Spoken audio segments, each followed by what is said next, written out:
Olá! Hoje vamos falar de um tema que, de certeza, afeta muitas pessoas. Aquele cansaço constante, sabem? Mesmo quando parece que estamos a fazer tudo como deve ser. Se alguma vez sentiram que algo não bate certo com os vossos níveis de energia, então esta análise pode mesmo ser para vocês. Esta frase é familiar, é uma caixa que se ouve em todo o lado. É aquela frustração de tentar recarregar as baterias com boa comida e uma noite de sono, só para acordar no dia seguinte e sentir que a energia continua a zero. Pois isto não é imaginação. E a resposta, se calhar, é exatamente o oposto daquilo que sempre pensámos. Muito bem, vamos lá a isto. A ideia central que vamos explorar é, no mínimo, surpreendente. Este cansaço crónico pode não vir de uma falta de nutrientes, mas sim de estarmos a sobrecarregar o nosso corpo com demasiado combustível e com demasiada frequência. É uma perspectiva que muda completamente as regras do jogo. Então, para começar, vamos tentar perceber o que é que se está a passar dentro do nosso corpo e vamos dar um nome a este problema tão comum. O termo-chave é este: esgotamento metabólico. Pensem nisto por um momento. O corpo tem imensa matéria-prima à disposição, a glicose e as gorduras da comida, mas as fábricas que deveriam transformar tudo isso em energia estão basicamente avariadas. É como ter um armazém a abarrotar de peças, mas a linha de montagem não funciona. E como é que este esgotamento se manifesta no dia-a-dia? Vejam lá se identificam com algum destes sinais. Acordar de manhã e sentir que a noite não serviu para nada. Aquela quebra de energia brutal depois de almoçar. A necessidade quase constante de comer algo doce para aguentar. Ou até aquela ironia de passar o dia exausto, mas depois à noite na cama a cabeça não desliga. Pois, isto não são problemas separados. São tudo sintomas de um sistema que está em sobrecarga. Agora que já demos um nome ao problema, vamos perceber a parte mais estranha. Como é que o ato de comer, que nós associamos a ganhar energia, nos está, na verdade, a retirar essa mesma energia? Esta analogia do motor de um carro é perfeita. Ninguém, no seu perfeito juízo, ia esperar que um motor de um carro funcionasse 24 horas por dia, 7 dias por semana, sem nunca parar. Sem pausas para arrefecer, para fazer a manutenção. O que é que ia acontecer? Ia sobreaquecer, entupir e mais cedo ou tarde ia avariar. O nosso sistema metabólico não é assim tão diferente. Ele precisa de pausas.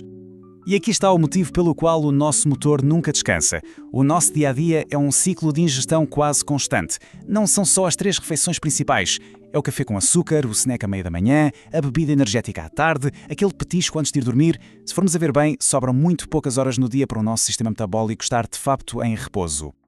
E quais são as consequências diretas desta atividade sem parar? Primeiro, a insulina, que é a hormona que gera o açúcar, anda sempre a trabalhar, o que faz com que as nossas células comecem a ignorá-la. Segundo, as nossas centrais de energia, as mitocôndrias, entram em exaustão, ficam sobrecarregadas. E por fim, o corpo, para se proteger, entra num irónico modo de poupança de energia, o que nos faz sentir lentos e cansados.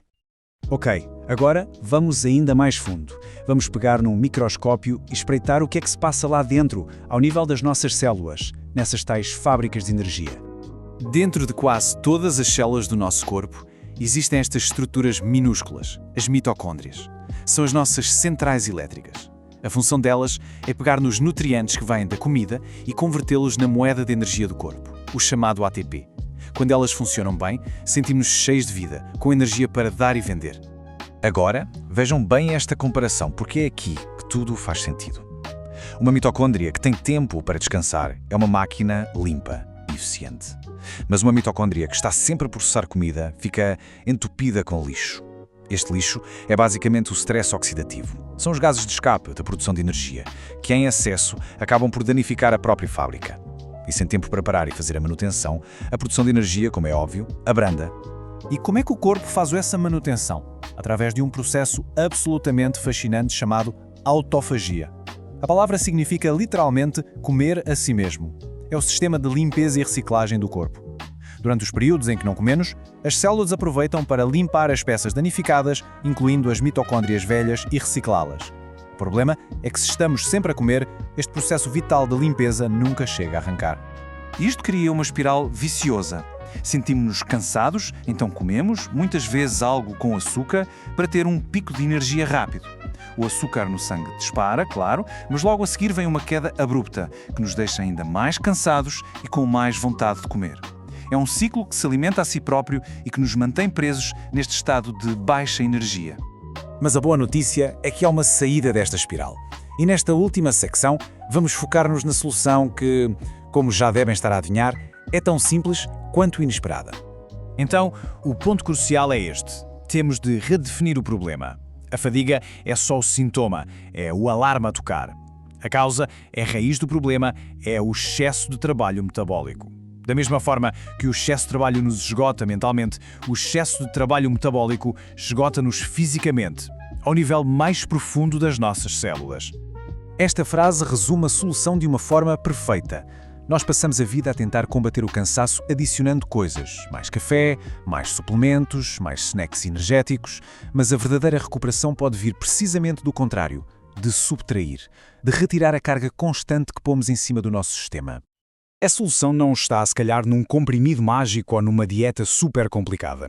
Está simplesmente em criar janelas de tempo em que não estamos a comer. É dar ao nosso corpo a pausa de que ele precisa desesperadamente para se conseguir limpar, reparar e finalmente reiniciar as suas fábricas de energia. E este método de criar pausas para o nosso metabolismo tem um nome que é ao mesmo tempo muito antigo e muito estudado pela ciência moderna: jejum. E não se trata de passar fome ou de privação. Trata-se de um período de descanso intencional que permite ao corpo ligar os seus próprios mecanismos de autorreparação. É a forma mais natural de dar ao nosso motor a manutenção de que ele tanto precisa. E terminamos com esta ideia para reflexão. Passamos a vida à procura de energia na próxima refeição, no próximo café. Mas, e se a energia mais profunda, mais limpa e sustentável não vier do ato de comer, mas sim do espaço que deixamos entre as refeições? Fica a pergunta no ar. Muito obrigado por me acompanharem nesta análise.